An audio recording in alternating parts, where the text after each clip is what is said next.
Welcome back. Chevella Congress MP అభ్యర్థి Ranjith Reddy Rajendranagar circle పరిధిలోని శివరాంపల్లి గ్రామంలో రోడ్ షో, కార్నర్ మీటింగ్లు నిర్వహించారు.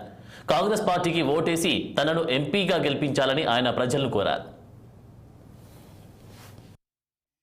చెప్పింది కదా అని అడగండి, కానీ ఒక ముఖ్యమంత్రి ఇట్లనే చెట్ల కింద నిలబడి స్పీచ్ దంచుకుంటా రేవంత్ రెడ్డి అని చెప్పిండు, నేను పెద్దమ్మ గుడి మీద, లక్ష్మీనరసింహ స్వామి గుడి మీద, ఇంకో గుడి మీద ప్రమాణం చేసి చెప్తున్నా ఆగస్టు 15 డెడ్ లైన్ అన్నాడు. ఒక ముఖ్యమంత్రి దేవుని మీద ప్రమాణం చేసి అబద్ధం ఆడి తిరుగుతాడా? అది నమ్మాలి, అది కమిట్మెంట్. అంటే ఒక పథకాన్ని అమలు చేస్తా అంటే అంత గట్టిగా చెప్పే ధైర్యం ఉంటే అది నమ్మాలి. నేను ఇంత గట్టిగా మాట్లాడుతున్నా, పైన మాట్లాడి చేయి గుర్తుకోటేయండి, మే 13 వచ్చినప్పుడు ఒకటే మాట్లాడగండి స్ట్రేట్ గా. బీజేపీ వాళ్ళు కొందరు ఇల్లు ఉంటుంటారు, బీజేపీ నాయకులు మీ ఇంట్లోకి వస్తారు.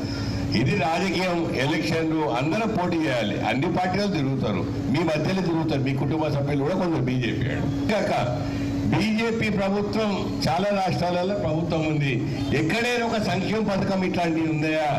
మీ ఊర్లో, మీ రాష్ట్రాలలో ఉచిత బస్సు, ఉచిత కరెంటు, 500 రూపాయల సిలిండరు, ఇండ్లు కట్టించుడు, అత్తకు 4000, కోడలు 2500. ఏ ఒక్క సంక్షేమ పథకం ఉంటేనేమో బీజేపీ కొట్టేయండి. వాళ్ళు ఉన్నాయని చెప్పింది అనుకోండి, అక్కడికి వెళ్ళి నాకు ఫోన్ చేయండి. ఇంకో అన్న బీజేపీ వాడు చెప్తుండే ఒక్కటే, నేను ఇన్ని ఇస్తున్నాం కదా, బీజేపీ వాళ్ళు అంటారు ఈ దేశంలో పేదరికం లేదంట. పేదరికం లేదు, ఎవరి పెన్షన్ వద్దు, రేషన్ వద్దు, ఉచిత బస్సు వద్దు, ఉచిత కరెంట్ వద్దు, 500 రూపాయల సిలిండర్ వద్దు.